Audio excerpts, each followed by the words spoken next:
Welcome back, everyone, to a brand new spoiler movie review here on Max Talks Movies. My name is Max Stinnenberg. Today, a Fantastic Four First Steps just hit theaters. I got a chance to watch it on Thursday, so today I'm giving my full spoiler thoughts on the movie, breaking down things I liked, didn't like about the movie in more detail, as well as talk about that very cool post-credits scene, all of that's fun stuff, what I think is setting up for Marvel, where I think Marvel is right now. All of that's going to be in this video. So welcome back, everyone, to a brand new review here on Max Talks Movies. If you're new to the channel, guys, please hit that subscribe button and ring that bell for notifications. I do movie, TV show reviews, out of theater reactions, box office breakdown shows, and many other things. So if you like any one of those things, consider subscribing and ringing the bell. Comment down below. What is your thoughts? Spoilers of Fantastic Four First Steps. What worked for you? What didn't work for you? What was your reaction for the mid-credit scene? All that fun stuff. Where do you want to see them next? Can't wait to hear your thoughts down in the comments section down below. And also, guys, please hit that thumbs up button. So, again, last warning, if you have not seen Fantastic Four First Steps, this is a spoiler review. Yesterday, I did my out of theater reaction and my non-spoiler review talking about the movie. So go over there to check out those videos. Last warning, full spoilers starting now. And sleeping on the movie and thinking about it and seeing some people's like not as excited for this movie after watching it, I'm really energized for Marvel, probably for the first time in 6 years. And what I mean by that is Spider-Man No Way Home and Deadpool and Wolverine did so much for me in those movies. Love those movies. But those movies did not get me excited about the future of the MCU because Spider-Man No Way Home is a very self-contained, yes, there's Doctor Strange and multiverse elements. It's a Spider-Man focused story. And Deadpool Wolverine, yes, leads the table, sets up the table for Logan and Deadpool to come back and other things. That felt like an in the moment, not like a film trying to set up a billion things in the MCU.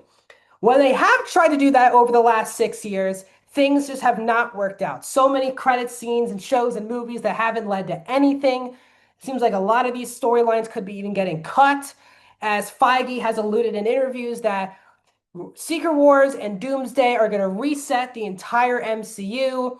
It'll lead them to rebooting characters and really focusing probably more on Fantastic Four and X-Men as the mutant saga continues. And I will say, since Thunderbolts and Fantastic Four were the first two movies that felt were where I felt excited about the future projects of the MCU. Like Captain America Brave New World, not a very good movie, has a post-credit scene that's supposed to get you jazzed up for the future big movies, and it just didn't do that. Thunderbolts was a really good movie that also got you excited in that mid-credit scene for Avengers and Fantastic Four. This movie, again, got you really excited for the Fantastic Four, but also got you really jazzed up for Avengers and Doom in particular. So I will say that this movie has me really energized and jazzed up for the MCU for the first time in probably 6 years. And this is the movie to me. I like this movie better than Thunderbolts. This definitely felt like to me closer to peak Marvel than this really good Marvel. Now, this movie is right now my number 10 slot in the history of the MCU movies. So it's not for me like there's like 5 or 6 movies that I think are peak Marvel. But I think this feels like a great when Marvel was hitting on all cylinders type movie.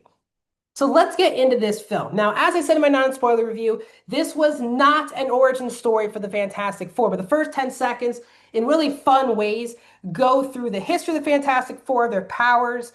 This movie does a really good job. If you've never heard of these characters, and if this is also your first Marvel movie, you probably will get a lot of enjoyment out of it.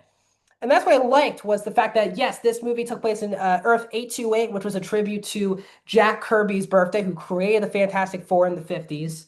And these, because it's not in the, main Marvel Cinematic Universe, this is not trying to, in the film, other than the mid-credit scene, it feels like its own self-contained film. That's that movie where you don't have to do so much homework on shows or movies to know what's going on. You can just sit back, enjoy the ride in under 2 hours with sitting through the entire credits of the movie. And I felt like this was peak Marvel because this film, more than any film really in the last 6 years, has a distinct feel to it. Both the way the movie's shot, the production design, the score, the movie just feels different than any Marvel films in the last couple of years. And Matt Shakman, who directed this film, who came from WandaVision, did a really good job with that. The transition shots of this movie are very cool. The Ted Gilbert show in the film, where it feels like a very old-timey, the retro futuristic element of this film really pops, and I really enjoyed that element. So at the beginning of the movie, they are all situated, they are protecting this town.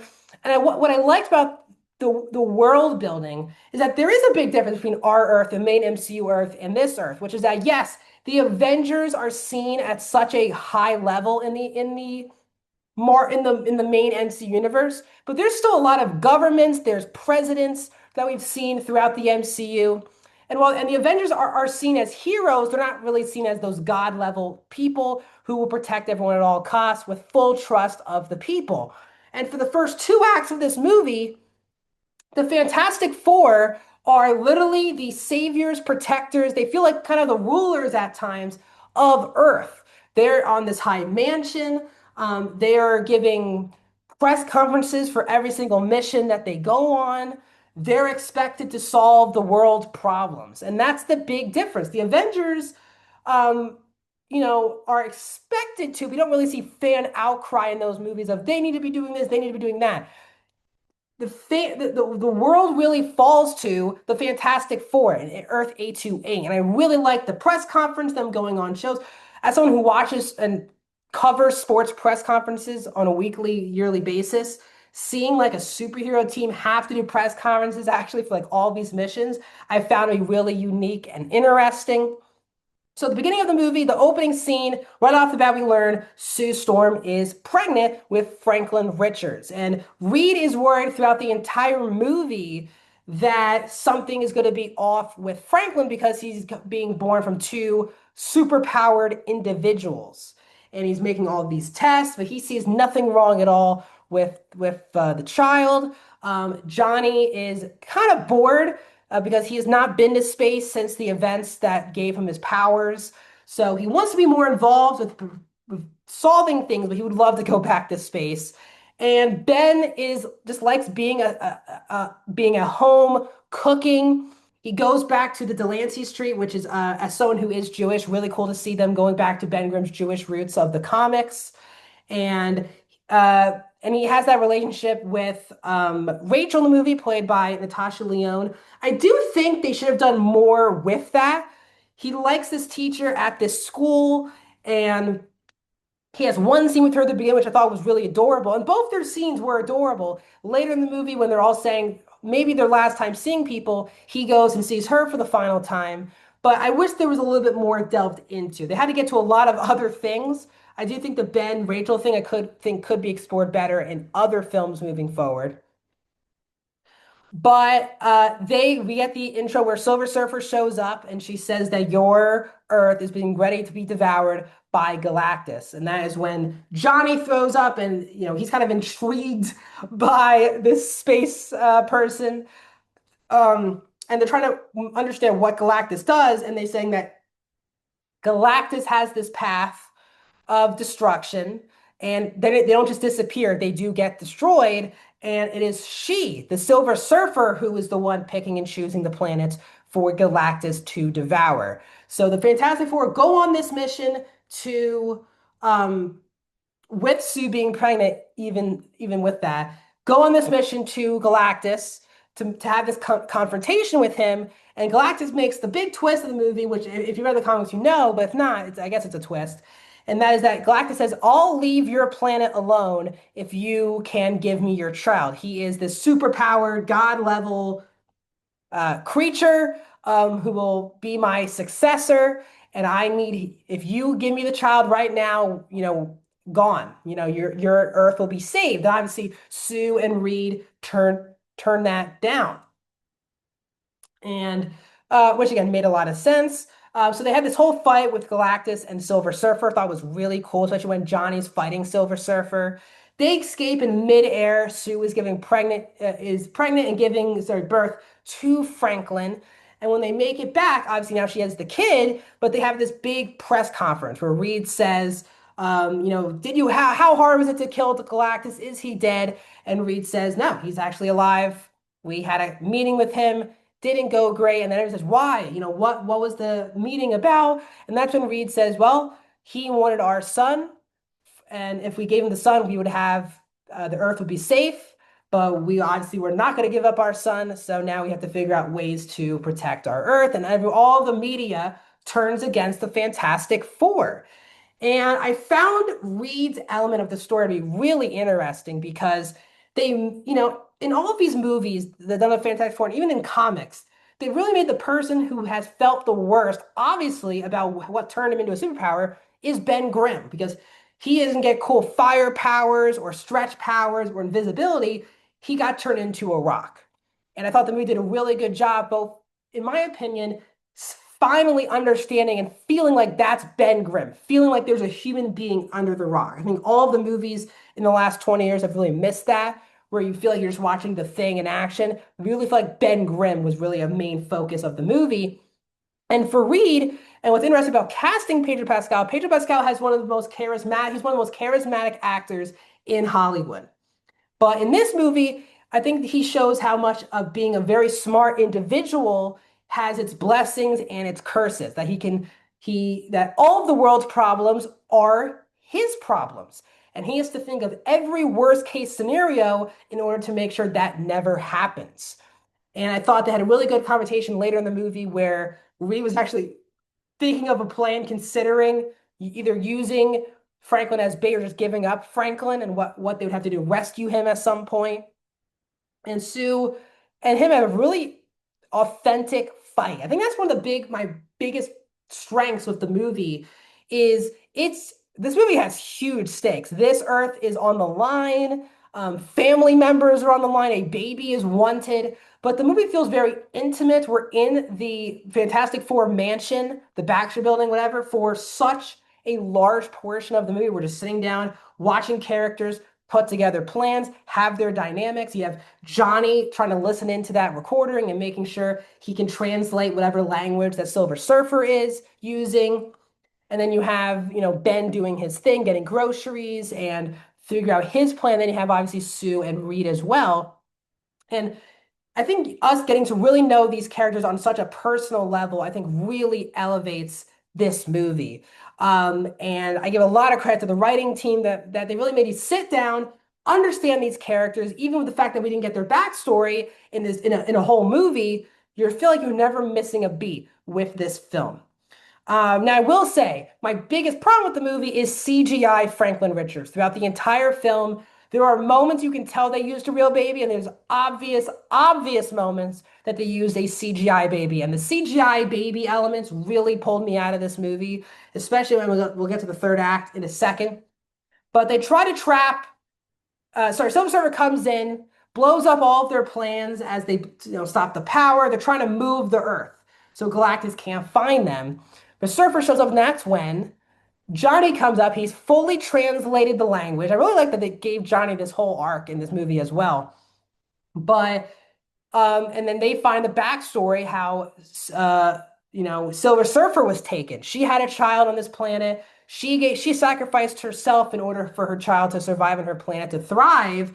And she was taken by Galactus as basically her, their servant. And Johnny wants Silver Surfer to help out. Really thought that was a really smart no on how Silver Surfer was going to help out. I think that could have been touched on again even more. But I think because of CGI perspective, they were kind of limited on how much they could use Silver Surfer and Galactus.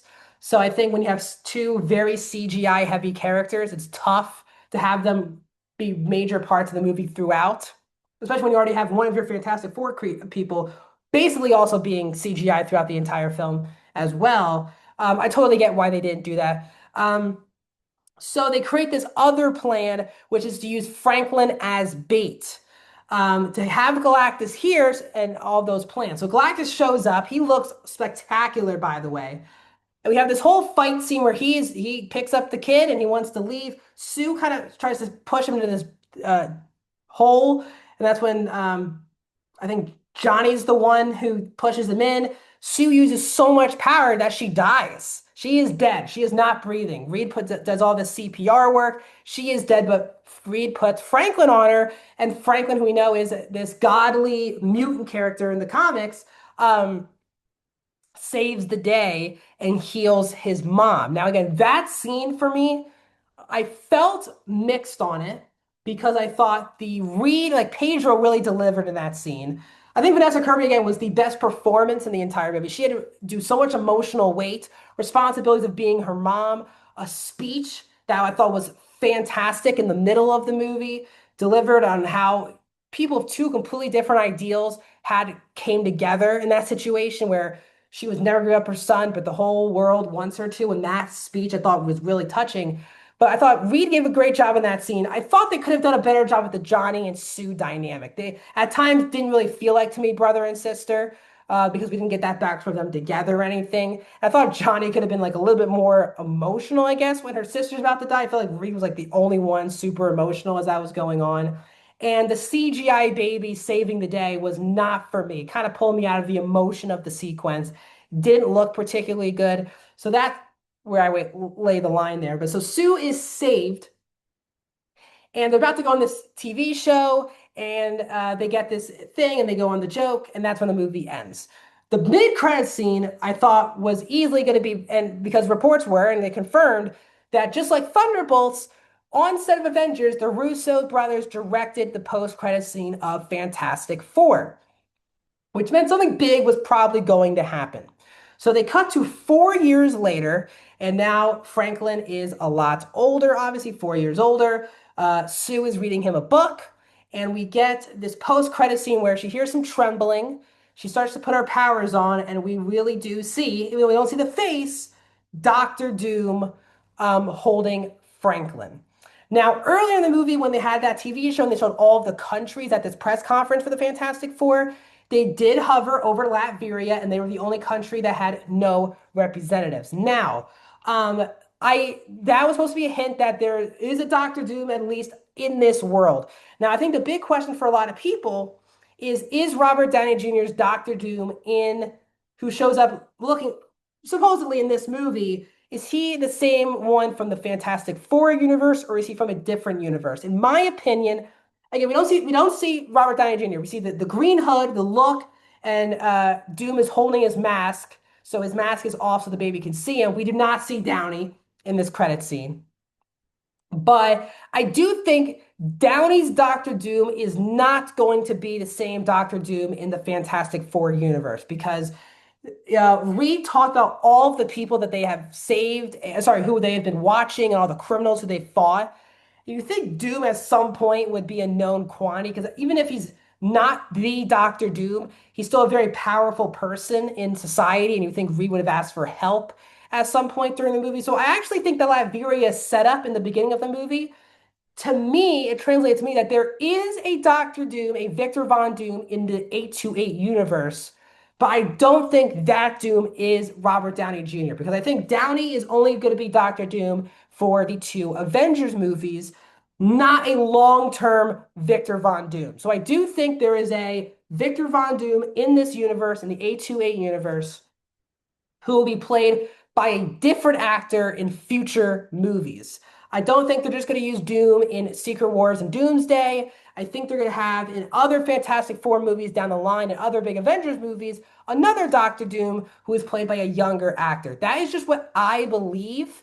I don't think Downey's Doom, I don't think they're going to, Thanos was in post credits, but he's in a lot of movies. He's in the post credit scene of Avengers and Age of Ultron.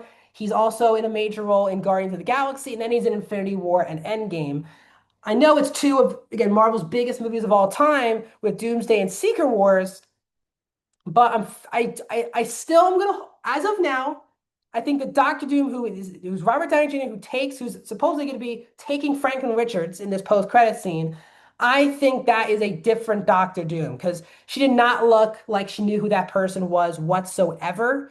And if there was a Victor Von Doom at all, she wouldn't be horrified by the situation. Obviously, she should be horrified that her son's in the hands of a supposed stranger. That's what it came off to me. Last time I'll say, I think Downey's Doctor Doom is from a different universe, And this 828 will have a Victor Von Doom for future MCU movies played by probably a younger, just again, a different actor.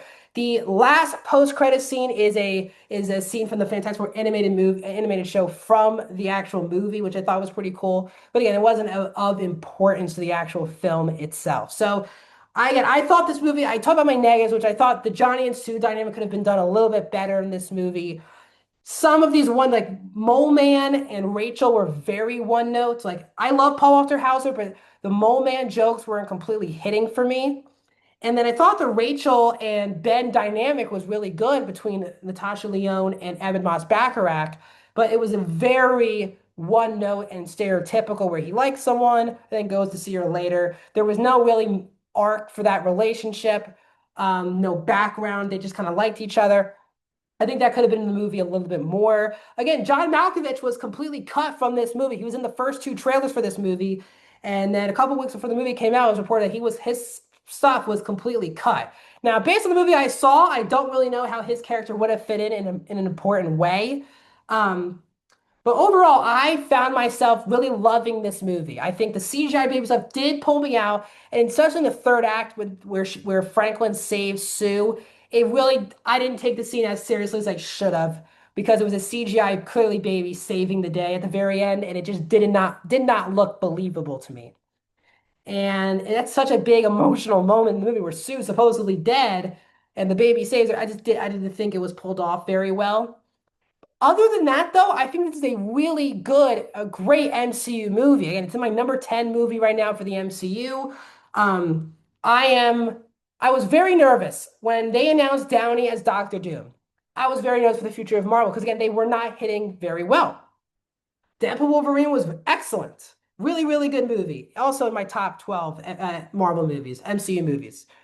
Captain America Brave New World was not very good. Ironheart was not very good. Um, Other shows have not been very good. If you're also new to the channel, I've ranked Marvel's Phase 5, both shows and movies already. Um, Captain America was not good. And they tried to set up another movie, trying to set up the multiverse stuff. I was not excited. Thunderbolts, I felt like it was a return of really great quality for the MCU. This to me felt like we're getting closer to Marvel. In my opinion, this is the first Marvel movie in a long time where it's trying to set up, the next film and getting you excited for the next movie, where I feel like Marvel felt like they were in their prime. Fantastic Four feels like in their prime MCU hitting on all cylinders. So, what's crazy now is after three Marvel movies this year, we are not getting another film until Spider-Man next year. And then from seeing these characters again, we are not seeing these characters for another year and a half because they did move the release dates of both Avengers movies. So Doomsday is now hitting theaters in December of 2026. So we are, yes, a year and a half away from the next Avengers movies. They have a lot of time to build up some things. But again, Spider-Man is their next movie. That's not coming out for a pretty long time as well. I think that's summer next year because they start filming in August. But yes, Doomsday comes out December 18th, 2026. And then Secret Wars comes out December 17th, 2027. So we're still 2.5 years away from this era of the multiverse saga being over. And again, so it is very fascinating that they did only one movie last year in Deadpool Wolverine. They did three movies this year, and now they're all done before the summer's over. And now we have to wait basically a year and a half for these big, big movies to come back again. So it will be very interesting how Marvel goes about things. But that is my spoiler. But I am very excited finally for the future big, big projects for the MCU. Obviously, I was going to be excited for Spider-Man 4, but I find myself, even though I'm still nervous for how they're going to do Robert Downey Jr.'s take of Dr. None, that he will do a bad performance, how they're going to explain him being Doctor Doom. But the characters surrounding the new Avengers and Thunderbolts and Fantastic Four has gotten me really positively optimistic for the future of the MCU for the first time in a long time. So what are your thoughts on Fantastic Four First Steps? Let me know down in the comments. Like the video, subscribe, and I'll see you guys very soon.